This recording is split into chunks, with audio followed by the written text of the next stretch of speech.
Good day, everybody. You're welcome. To the returning subscribers, you're welcome and thank you for watching all the time. And if this is your first time here, you're also welcome. Please pause and subscribe. Remember to also like, share, and make comments. Thank you, everyone. You're welcome. Today I'll be talking about choice. Yeah, choice. Simply put, choice means choosing between two or more things. And what are we looking at today? The choice to be happy. That's what I'm looking at. The choice to be happy.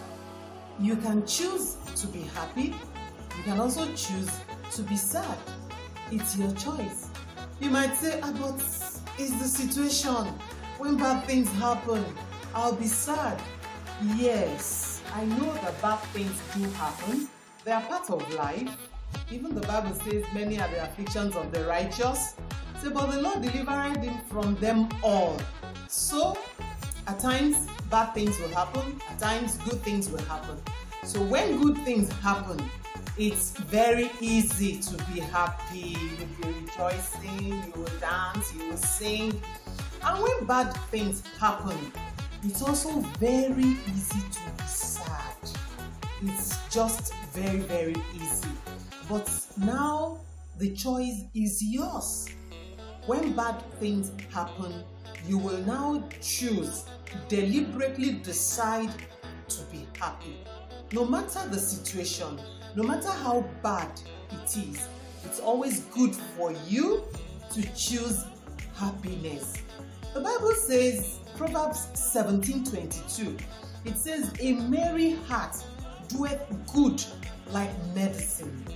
And the Easy Version, that's King James Version, Easy Version says, a good heart, a happy mind. Yeah, it says, a happy mind is like good medicine. It says, but a sad and lonely person will fall sick. You won't want to be sick. You won't want to be ill. And that is why you need to be happy. It's a choice. You choose to be happy. And when you choose it, you'll be glad you did. Like I said, situations may come and you want to be sad. Let it not be a permanent state of mind. Because of this particular thing, I can't but be sad. And then you are just sad. No, you need to change. Bad things, like I said, they do happen. And let's look at maybe just two examples. For example, you lose your job, and while you are still at home, still thinking, how do I go about it? How do I get another job? And then your landlord comes knocking and is giving you a quick notice, or is telling you, you know what? I have to increase your house rent. Please, I know it's a bad situation. You are thinking of two things at the same time, and they are not two palatable things. They are bad things. And if I may say, it has happened to me too before. And thank God for the grace. Thank God for the power to choose to be happy. Yeah, at a time, my husband's job was not doing too well. Our children were still young. My mom was living with us. My mother-in-law was also living with us. And we kept hearing that where I was working, the bank where I was working there, that they're about to downsize. And everybody was like, downsize. And suddenly one day, we all got to work. And truly, they served papers. Maybe 300 to 500 people were given papers to go home. They want to downsize. They can't afford to pay all of us again. And interestingly, I was part of the people. So I came back home with my letter to tell them bank work is over. And that was all. So we started thinking, how do we go about it? What do we do? God help us. Children are in school. And I tell you, believe me sincerely, I can't remember exactly how many months, how many weeks, but I know it wasn't too long when our landlady served us letter and said the house rent will be increased. I can't remember exactly how much, but I know it was like double or more, a little above being doubled. And we looked at the letter, we looked at ourselves, my husband and I, and we're like, what a situation. So, what do we do next? We thought of so many things, and we're thinking, do we appeal to her and beg her that we have not even told her that I'm no more working in the bank. We've not even told her that time when the paper came. We looked at it. Now, to gather the normal house rent for the year is going to be a tedious one. And now, we are now not looking at the normal house rent. We are looking at extra on top. Let's say, for example, the house rent is 100,000 and now she's saying it's 200,000. You just know that there is no way you will beat it down back to that 100,000. The minimum she will take will now be like 130 or 150. The 100 is not even there, not to talk of 130 or 150. How do we go about it? We looked at the situation. It was tough, I tell you, very tough. But in the midst of this tough situation, we decided to still be happy. We cannot afford to be sad, because if we are sad, our bones will get dried, will fall sick, and of course, it will lead to death. So, we thought of it. What do we do? Thank God, we've built a house, but I'm glad to tell you, we've not completed it as at that time. Yeah, the building was standing and there was roof on top. There were no windows anywhere, no doors. The inside wasn't plastered. The floor, it was just mud, sand, red sand everywhere. Nothing really. We thought of it, what do? We have to pack it. So thank God, I told my brother, one of my brothers, see the situation, say, oh, okay, I'll send you a token, whatever you can do. But it wasn't really a token, because with what he gave us, we were able to plaster 2 rooms. It was a 5-bedroom flat. We were able to plaster 2 rooms, just 2 rooms, and we put windows in those 2 rooms, and we put 2 doors. The sitting room, we couldn't put door. The sitting room windows, we couldn't fix. The other 3 rooms, we couldn't fix anything. Everywhere was just like that. And believe me, that was how we packed into that house. Thank God we even have a place to pack into. And may I tell you, the day we were packing out of that compound, we were leaving Lagos, going to Ogun State, Paradija precisely. That's where we built our first house.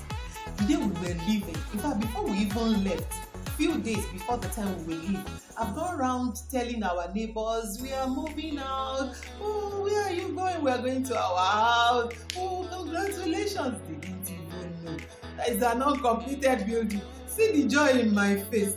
See the joy that was radiating from me. I don't care whether it's completed or uncompleted. Thank God I have somewhere to go and keep my head and my family. We left joyfully, and I bet you everyone around our house in Lagos must have been thinking maybe they are moving to a duplex or they are moving to a mansion, because we were all so happy.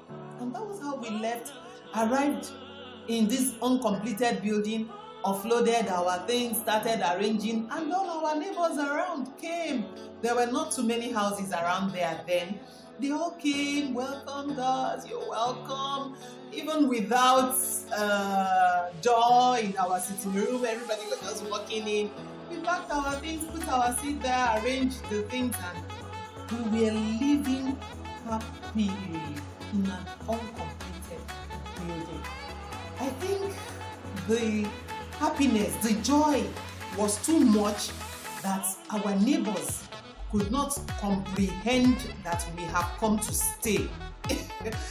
Maybe I feel maybe they are thinking we are just on vacation, because the reason why I said that is you see them coming in not too long with acting in an uncompleted building. We are always happy, and then you see them coming in, somebody will just walk in, no door, the sitting room is open, they'll just walk in and tell you their woes. My children have not eaten, this one, that one, please, is there any way you will help? And in my mind, I will just smile and I'm like, God, thank God people can still come to me to ask for something. I'll just try whatever I have, I'll give. It's so small, please manage it. The same way they will meet my husband. In fact, there is a particular man I remember. He came, he was meeting my husband. Every time my husband is going out, he will stop him and tell him, please sir, I need a job. And if you can't get me a job, I need a contract. Please kindly help me to get a contract. This man kept telling my husband every time. My husband kept telling him, there is nothing yet, but if there is anything, I will tell you. And whenever my husband tells me, we will laugh. Like, we also need the contract. These people don't understand. Can't you see that our house is not completed? But all they can see is so much joy, so much happiness. So they didn't know that we are also looking for that contract. We are also looking for that job. And may I shock you? One day, we were inside. The man just walked in to the sitting room. And when he walked in, I greeted him joyfully, went into the kitchen to do something. And I was hearing his discussion. He was telling my husband, he says, sir, what you are doing is not fair. It's not good. I said, you should help me get a job. You're just busy enjoying all the money with your family. You're not ready to even give me small contracts, sir. Help me. It's not good, though. It's not good. It's not good. You should try and help me. The man lamented, and when he left, I was just laughing. Oh, hey. See somebody asking us for contract when we also need the contract, but because we are happy. Like I said, it's a choice. Choose to be happy. So many things will happen. Bad things will happen. It's your choice. Choose to be happy so that you can live long. I said I'll give 2 examples. And the second one is not having a child early. You've gotten married and no child is forthcoming and precious. People kept asking the man, is your wife pregnant? Families kept asking, are you pregnant? Are you pregnant? And you are feeling, oh God, when will I have my own child? Oh God. That is not enough reason for you to be sad. Just choose to be happy. Happiness is a choice. No matter what anybody around you is saying, just decide to be happy. The children will come. Relax. Children will come. I remember a family friend, they got married and years after no child was coming, I think it was after about 5 years, they were still very happy. After about 5 years, they decided to adopt a son. And they adopted the son, started taking care of him. Before you know it, the young guy entered university. They put him in one of the best universities. And the guy was doing fine. It was when this boy was in the university, suddenly, after many years, that this woman took him. Oh, what a joy. All through the period, she was always happy. The man always happy. No matter what the family was saying, they don't give a damn. They don't mind what the family was saying. They were just happy. They were focused. They know that sometimes God will do it for them. And finally, their first child came. Not long after, the second one came. Now making 3. They have 2. One already adopted, doing fine, almost becoming a graduate. Yeah, they were old. Yeah. But God did it for them. But all through that time, they were helping people, paying people's children's school fees, helping the sick. They were just happy. They didn't mind that they don't have their own child. And secondly, I remember also a friend. is also their family friend. So much pressure from the husband's family. When will your wife conceive? When will your wife give back?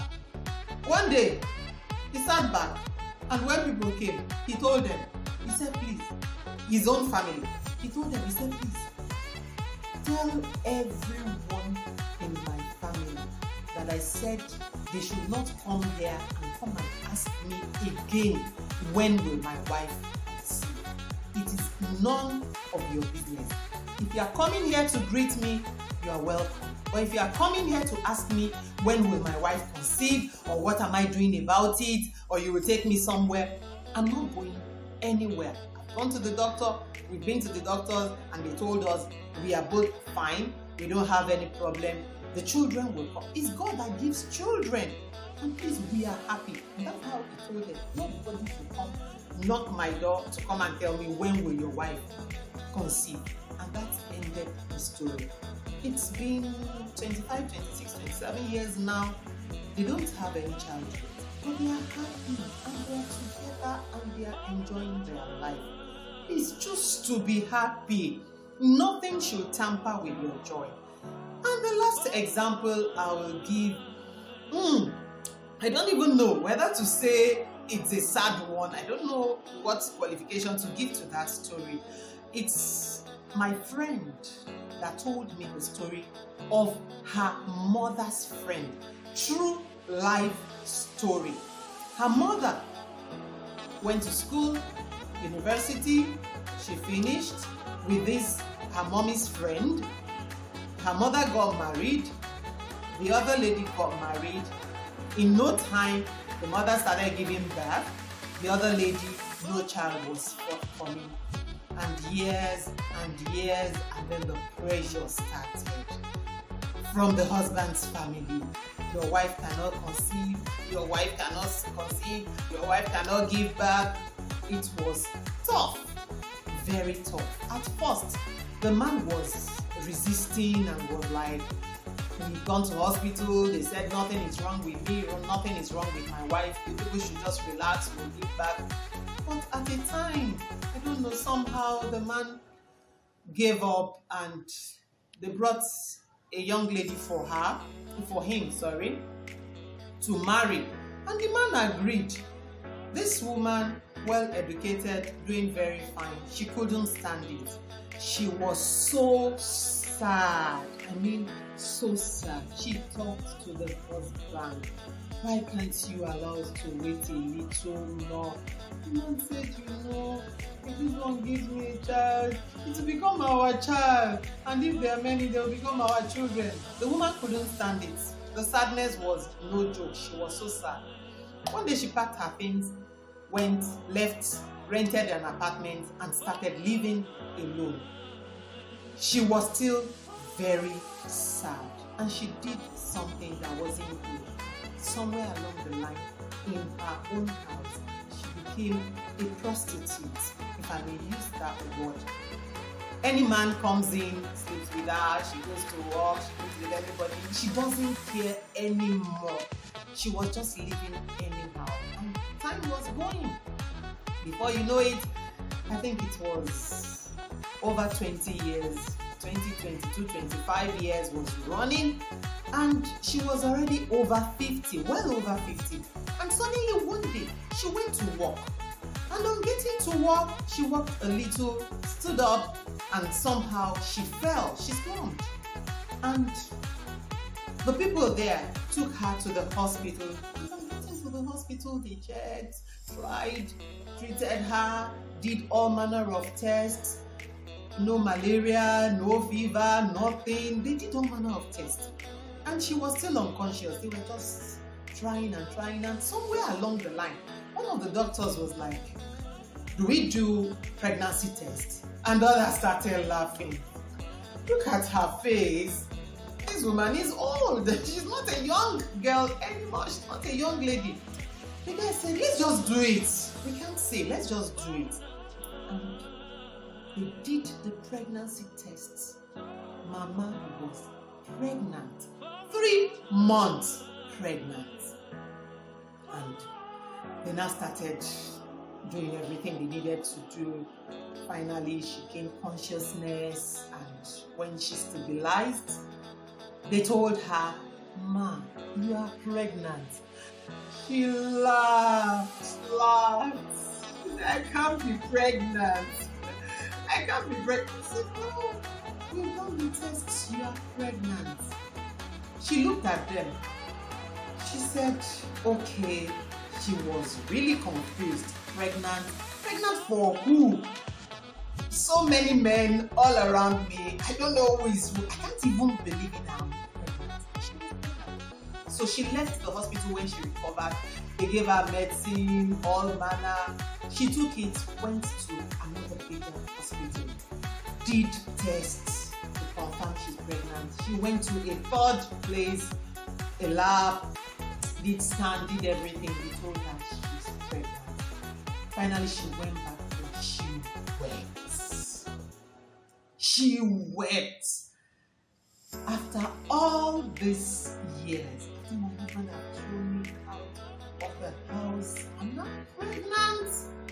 Oh my goodness. Well, she sat back and she remembered when her friends were coming and telling her, "You can't afford to live your life like this because you don't have a child, because your husband has thrown you out of the house. It's not the end of the world. It's not the end of your life. Don't useless your life. Don't spend your life like this. Don't be sad." She didn't listen to anyone, and now she's pregnant. She wept. She wept. It was a bad day for her when 3 hospitals have told her that she's pregnant. So she gathered herself together and started taking care of herself, expecting her baby. She gave birth at over 15 years, a single mother. The girl is old now. About a few years ago when I had a story, the girl is already old. And now she's supposed to be a grandmother.